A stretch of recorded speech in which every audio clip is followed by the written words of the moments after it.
Prior to beginning the activity, please be sure to review the faculty information and disclosure statements, as well as the learning objectives. After listening to the activity, complete the post-test by clicking the Earn Credit link in the episode description. Downloadable slides and resources are also available. The following presentation is copyrighted by Medscape. No use, broadcast, or recording of this presentation or any part thereof is permitted without the written authorization of Medscape. This activity includes discussion of off-license or unapproved therapies. Please consult your local SMPC or its equivalent for further information. The following presentation is part of a certified educational activity provided by Medscape Education and supported by an independent educational grant from Johnson & Johnson.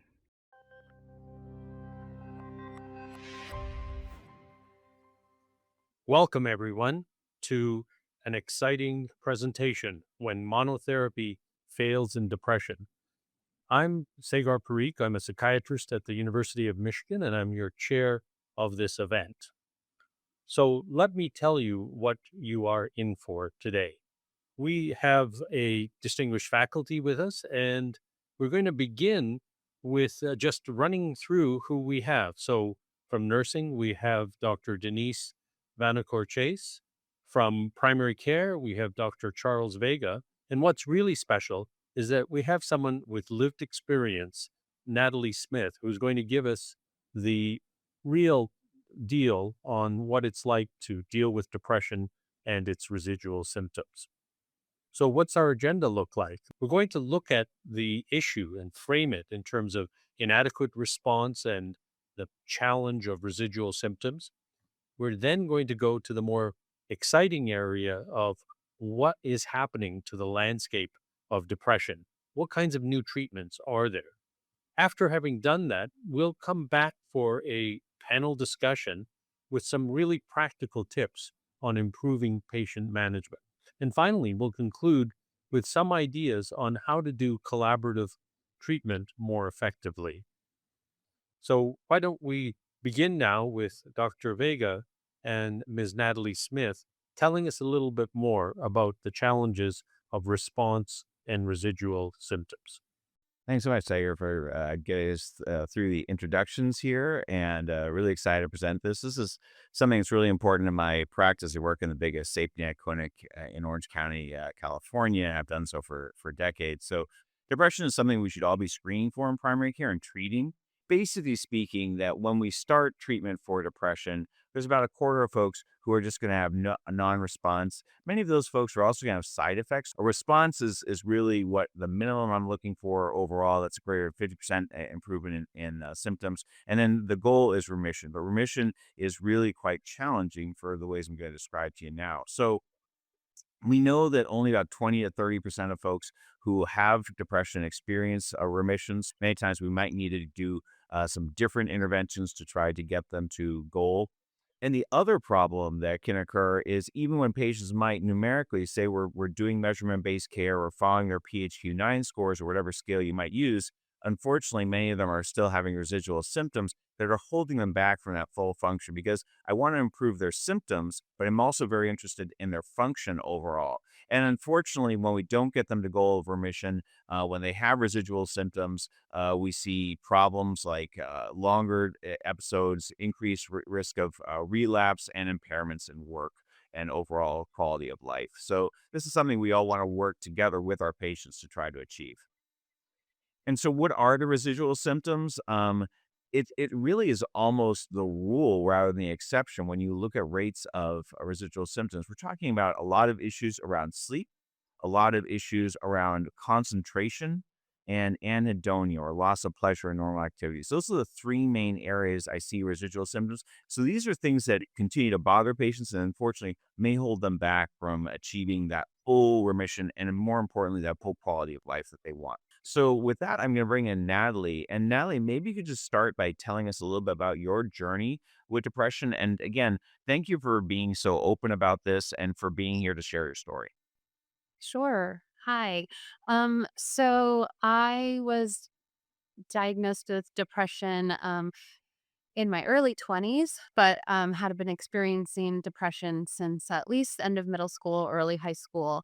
In the last 20 years, I've tried 7 different medications, lots of other treatments, talk therapy, ketamine, things like that, TMS. And so it's definitely been a journey for me. And I think it's going to continue to be a journey. So, trying to improve my relationship with my practitioners to kind of get a better response is something that's an ongoing challenge. So, most of my treatment has been driven by my primary care provider.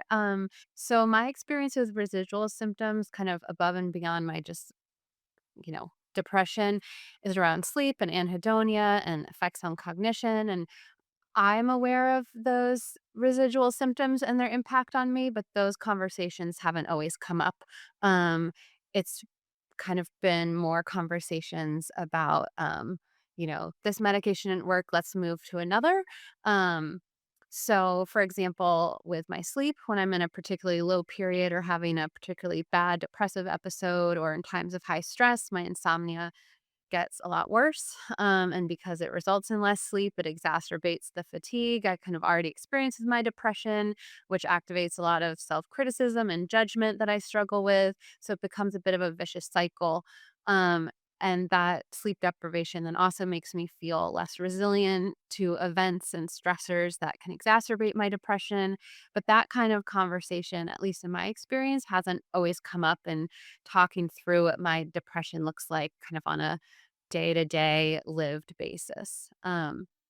I also experience significant anhedonia even while on medication, and find it really hard to get motivated and commit to plans, even when it's for activities that I really enjoy, like hiking, kayaking, things with friends. So not only do I feel unmotivated to participate, but when I do those activities, it feels less enjoyable, and I have a hard time appreciating being in the moment. I think a big one for me is the effects on cognition. So, um, during my harder points of depression, my ability to read a book just disappears. So, it's particularly hard, both paying attention to the book, staying present. And so I can go long stretches without being able to read at all, not being able to concentrate, being really distracted by rumination.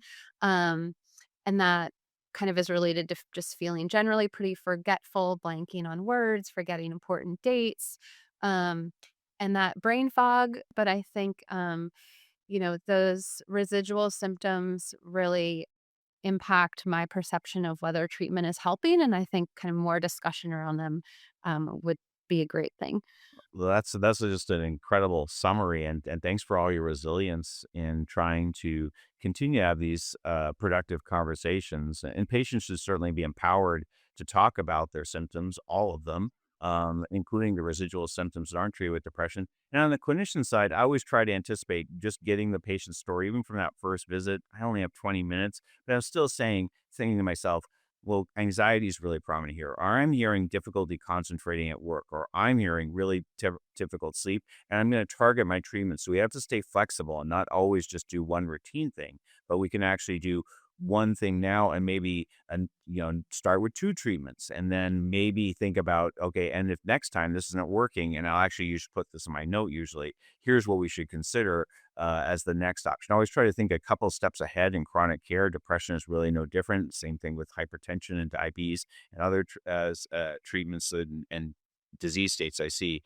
So I'm going to hand over to Denise, and she's going to talk about some of the treatments that we do have available, and as well as what's coming up in the pipeline that might make a difference in some of these, challenging symptoms. Chuck, thanks so much. So I really want to start here by beginning to talk a little bit about the STAR*D trial. And, that was a very landmark study that was done. But the reason that we need new options is because when we really look at the STAR*D trial data, what we see that as patients move through the different treatment steps, the remission rates really decline sharply. And so the it's kind of like an inverse curve where there's diminishing returns. And so, where the more we try to get to remission, the less successful we were because patients were suffering from side effects or stopping medications or not getting to a dose that was was really significant and helpful for them. As we look at this study from Cipriani, one of the important pieces of her work was that they examined these 21 agents, and this was a great meta analysis. And what it did was it really showed that as a group, um, all of these antidepressants we have at our disposal for prescriptions work better than placebo. So we knew that that was positive. The real differentiator here, though, was the side effect profile. So sometimes we see like acute side effects like agitation, dizziness, and GI symptoms that can often lead to early discontinuation of medications for patients.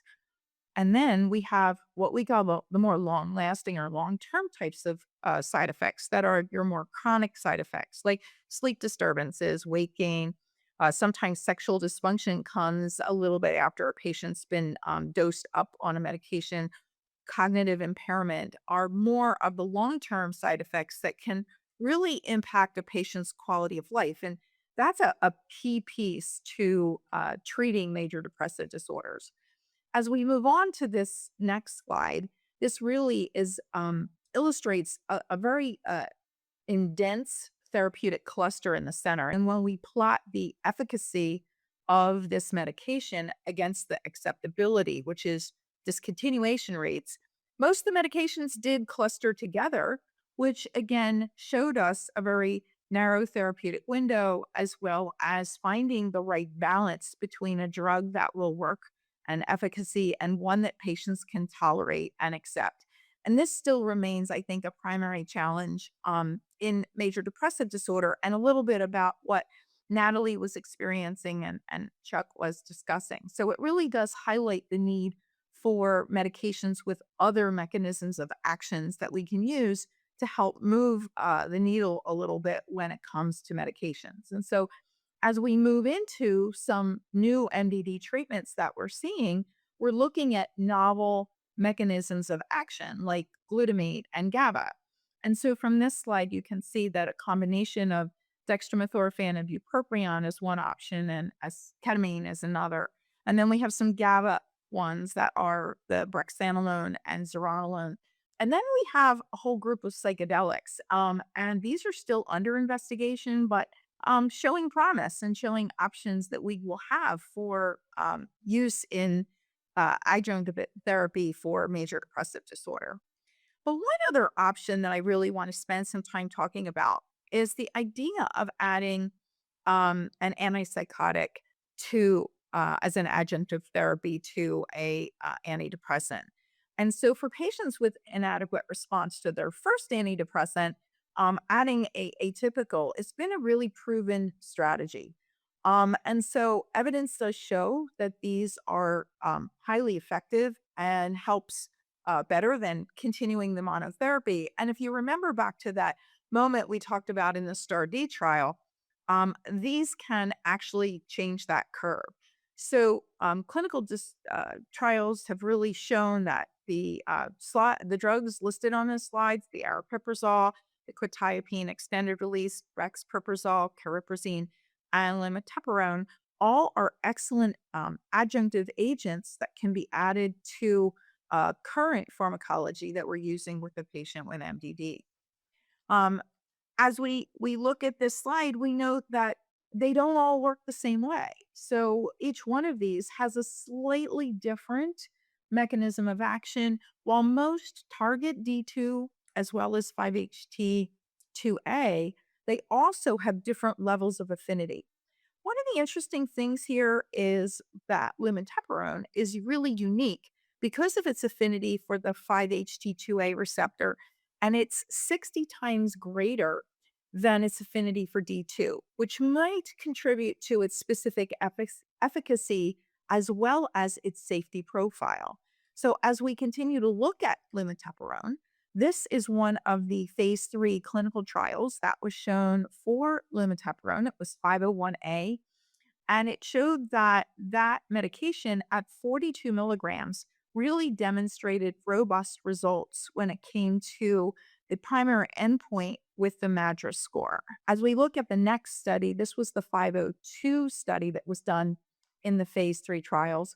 And this also found that it improved symptoms in patients with major depressive disorders, specifically with mixed features, um, or even bipolar depression. So again, we saw great separation of the scores with the MADRS score.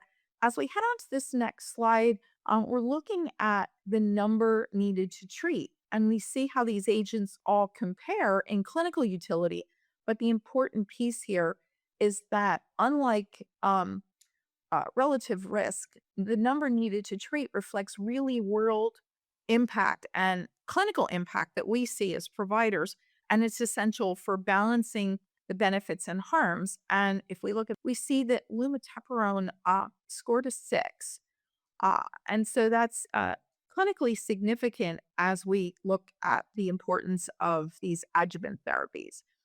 As we head on to this next slide, this is a slide that talks about the NIH heat map. And this is really a great visual tool that displays the number needed to harm for adverse effects across different medications or interventions using color gradients. And so we can take a peek and see how the scores are here, and noting that several of these can actually end up with some risk of akathisia or metabolic risks when we're selecting different agents. So this heat map is a great tool for clinicians to take a peek at. As we head on to these next two slides, we're going to take a moment to just review some of the emerging pipeline of medications that are in phase 2 and phase 3 trials. And as we look at these types of agents, we note a couple of things. The first one is they're coming from a bunch of different mechanisms of action. So we're targeting mechanisms of action that we didn't have before.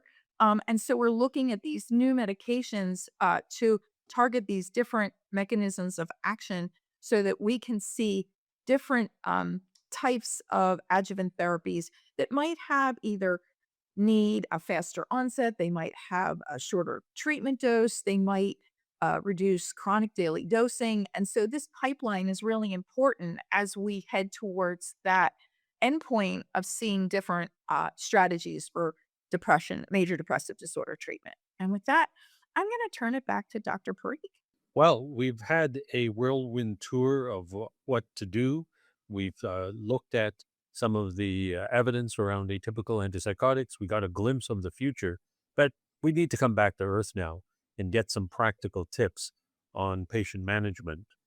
So, in doing that, there are some very simple considerations. First of all, what is the guidance around what to do next if your first antidepressant isn't working? Well, back in the old days when the APA actually had a guideline on depression, they said don't switch more than once if you're going to switch from one antidepressant to another. And when you do, try to pick a different mechanism of action. That makes sense.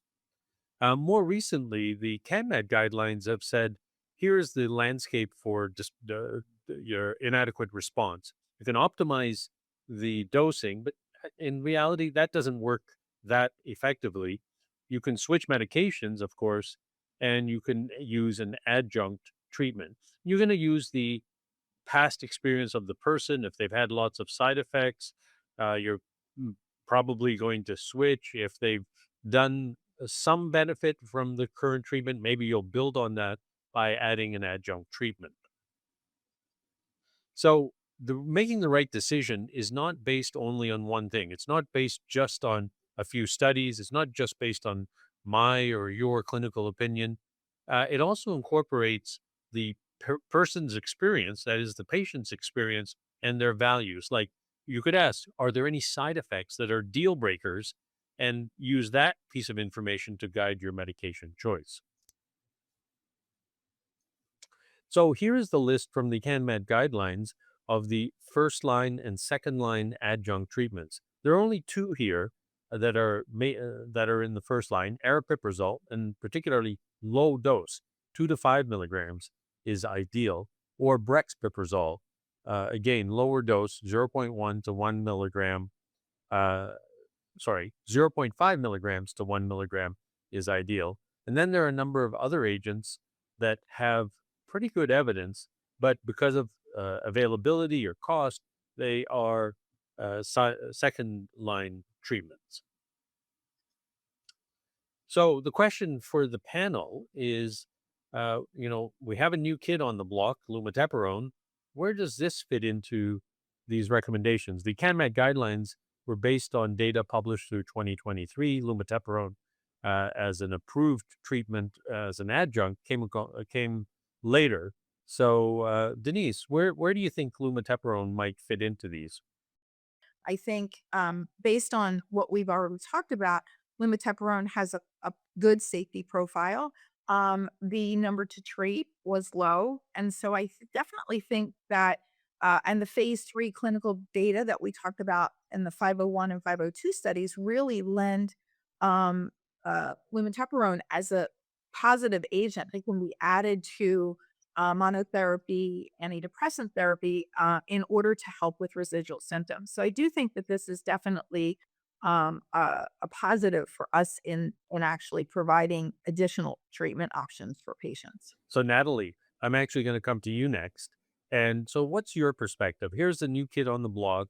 You've had some exposure to, where it fits in terms of data and FDA approval. But how do you think about new kids on the block? I love that term, new kids on the block. Well, I think it'd be important for clinicians to just acknowledge when talking about a new kid on the block with a patient that, especially for patients that have already experienced failed treatments or debilitating residual symptoms, that considering or trying a new medication or treatment can feel really daunting. So I think it's really helpful to have the most complete picture possible shared with the patient.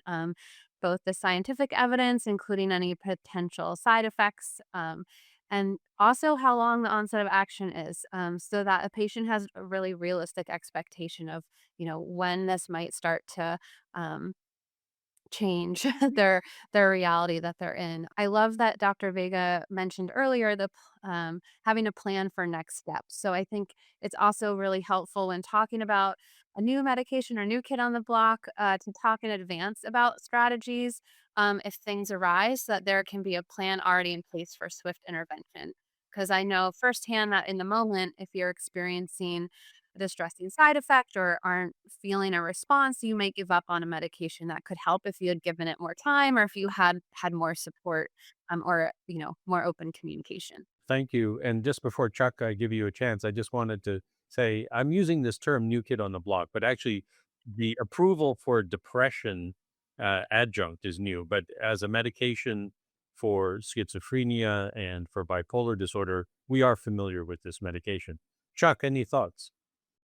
So some of those really important residual symptoms that we see all the time. But absolutely agree with Natalie. It's really important when discussing a new treatment to one, I try to be positive about it. I think this is going to work. I think this will be helpful for you because XYZ. But remember, it's going to take X number of weeks to work. And during that time, you might experience some side effects. And so I really want to explain that to patients so they're front loaded and therefore more likely to tolerate treatment. Newer treatments coming out have a much shorter duration until they become active and effective. Well, treating depression is more than just medication. We know that it's guided by the principles of where you are at in terms of the response, if you've got a partial response or not. So now that we've reviewed this material, the question is, how do you identify people who are appropriate candidates for switching medication or choosing to add an adjunct? Denise, any thoughts on how to pick a candidate for switching or adjunct? I think the key that Chuck brought up and Natalie even brought up is the idea that let's not settle for good enough.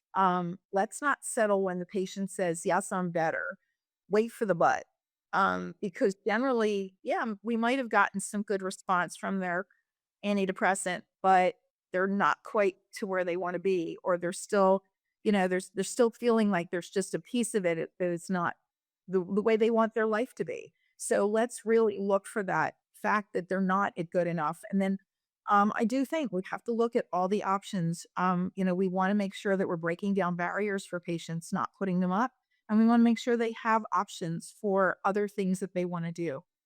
So then the question is, you're working with someone in primary care, but when do you think about referring people out?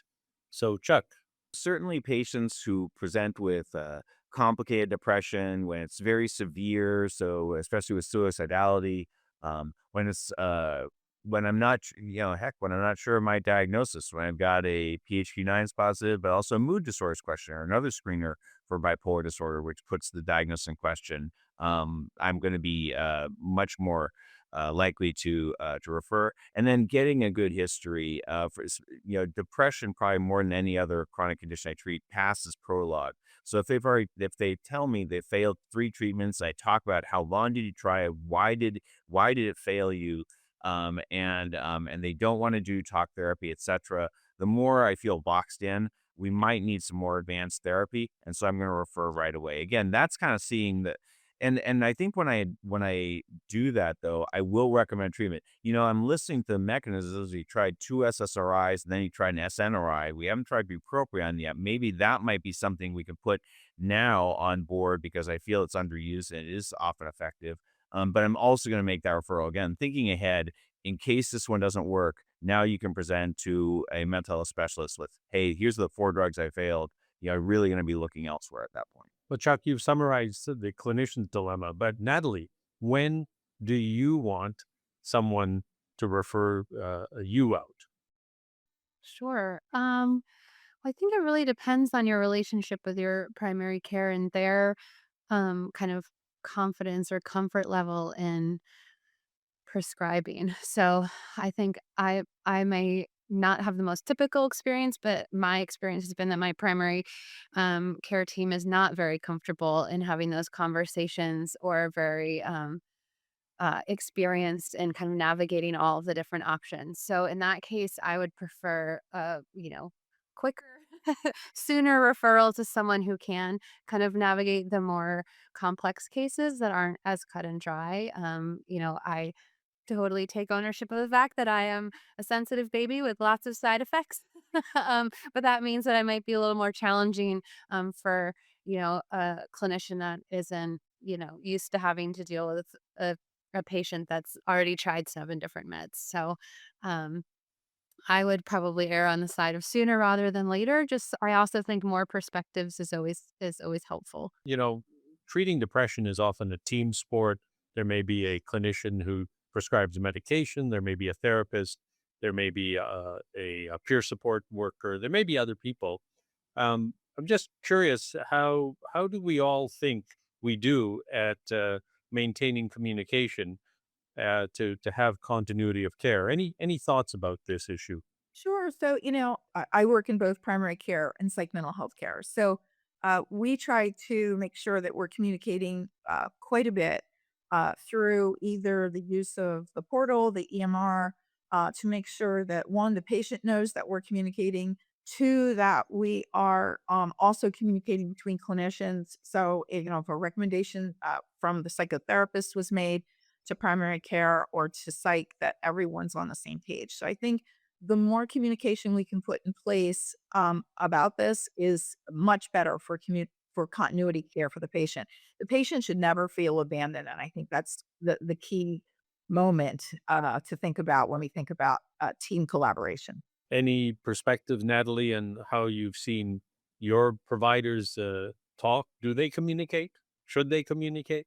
Yeah, I think they should definitely communicate, and I appreciate Dr. Vanacourt mentioning, not feeling abandoned. I think what a lot of people experiencing depression experience is that feeling of invisibility or that you don't matter. And so I think if you are in the position where you're having to prompt that kind of cross team communication, that can feel like a huge challenge. So I think for clinicians to take the lead and be motivated to initiate all those conversations and kind of take some of the onus off the patient is really important.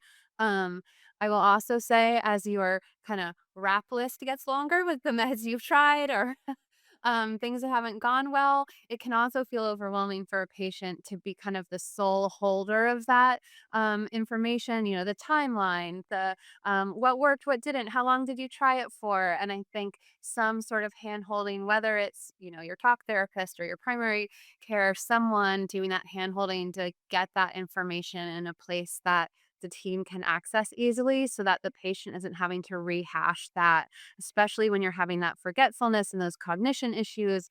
That can feel really challenging to kind of repeat those conversations and feel like maybe you're not being as thorough. So, finding a way that everyone's on the same page with that full patient history and picture, I think is important. Thanks. There are key times when we need to refer to psychiatry. But Chuck, you have a problem. You refer to psychiatry, and psychiatry often has a waiting list. So, what can we do while individuals are waiting for that first appointment to the next step? Well, again, I'm a big believer in like, let's not just, drop the patient off and have them wait 2 or 3 months and have uncontrolled symptoms. So really look, is there any other intervention that we can try? Because that could be a really good trial. One of my favorite things to say to patients is, and if you're feeling a lot better, you can cancel the psychiatry appointment because I know it is a very precious resource. And if your symptoms are 80% improved, your residual symptoms go down, you're fully functional. I don't think you necessarily need to see that specialist. Um, but I think the other thing is just really trying to set expectations and then really working kind of around the edges. Look to other professionals. What other support does a patient have? Are they socially isolated? That's a huge factor in my community. Those things really can make a difference. And just addressing those can be something of a salve while you're waiting to see the specialist and get more definitive treatment. Well, Chuck, you've really been talking about better collaboration with the person with depression. Maybe there are additional models and additional tips on how to collaborate. And one of the key things we always hear about is shared decision making.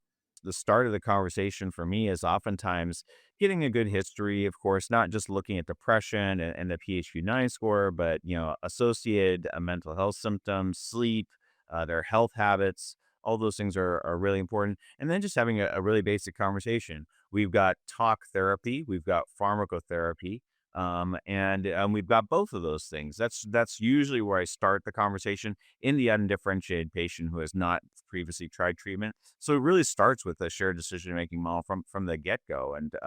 But I have noticed there's a resistance to talk therapy because patients don't understand what it's going to entail. Can be effective, but this is not going to be 2 hour sessions where you have a great amount of time to have introspection on your family and your past history. It's really more it's very problem based and more active in trying to solve issues day to day. Perhaps, Denise, you could expand a little bit on what shared decision making means to you. One of the things that's so important about shared decision making is making sure that we understand what are what I call non-negotiables from the patient. If I hear from a patient early on that, sexual function issues are not non-negotiable or weight gain is non-negotiable, I really look at how can we um, manage their depression treatment to make sure that I've heard what they want me to hear. And so whenever possible, I also try to review which medications would be more likely to cause those things, as well as give the patient a choice, if I can, in options that they have. So I like to really spend some time with the patient, getting to know them, understanding what they expect out of their treatment. And so one of the things that I do know that is available is the CAMAT tool for collaborative decision making. So, Natalie, can you give us any sort of version of what for you what is an example of good shared decision making? I mean, I think we've touched on it a bit as far as having those qualitative conversations. And I think to pick up on what Dr. Vanacourt was saying about, non-negotiables, I think having really real conversations about deal breakers. Some people, myself included, are going to experience a pretty wide range of side effects or residual symptoms and I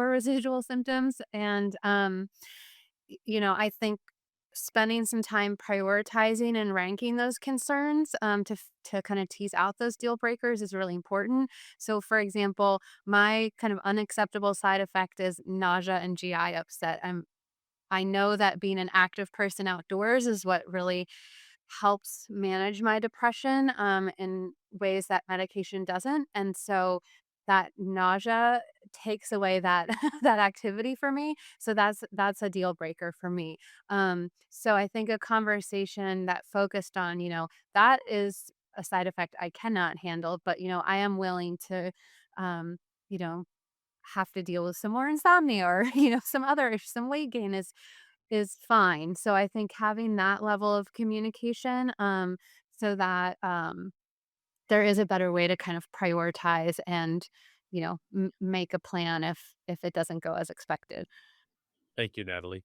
Well, we've really tried to survey the landscape, how to deal with difficult scenarios in depression, how to use various approaches, including shared decision making, and how to integrate the person's experience into the communication strategy as well as the decision making.